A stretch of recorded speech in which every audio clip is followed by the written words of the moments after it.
ভেনেজুয়েলায় আকাশপথে উঠতে বড় এয়ারলাইন্সগুলোকে সম্ভাব্য বিপজ্জনক পরিস্থিতি সম্পর্কে সতর্ক করেছে মার্কিন ফেডারেল এভিয়েশন অ্যাডমিনিস্ট্রেশন।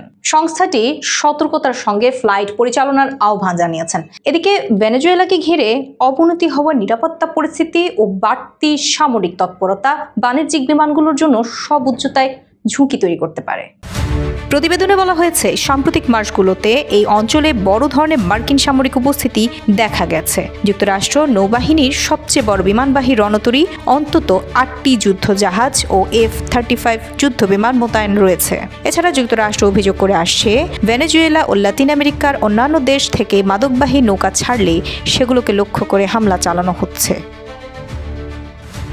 2019 সাল থেকে যুক্তরাষ্ট্রের যাত্রী ও কার্গোবাহী বিমান ভেনেজুয়েলায় সরাসরি যাতায়াত বন্ধ রয়েছে। তবে কিছু মার্কিন এয়ারলাইন দক্ষিণ আমেরিকার নির্দিষ্ট রুটে ভেনেজুয়েলার আকাশপথ ব্যবহার করে থাকে। আমেরিকান এয়ারলাইন্স জানায়, তারা গত অক্টোবর থেকে ভেনেজুয়েলার আকাশসীমা এড়িয়ে চলছে। ডেল্টা এয়ারলাইন্স জানিয়েছে, তারা অনেক আগেই ভেনেজুয়েলার ওপর দিয়ে ফ্লাইট বন্ধ করেছে। ইউনাইটেড এয়ারলাইন্স এ বিষয়ে মন্তব্য করেনি। নতুন নির্দেশনায় বলা হয়েছে, মার্কিন এয়ারলাইন্সগুলোকে ভেনেজুয়েলার ওপর দিয়ে উঠতে হলে অন্তত 72 ঘন্টা আগে FAA কে জানাতে হবে। তবে এটি ফ্লাইট পুরোপুরি নিষিদ্ধ করছে না।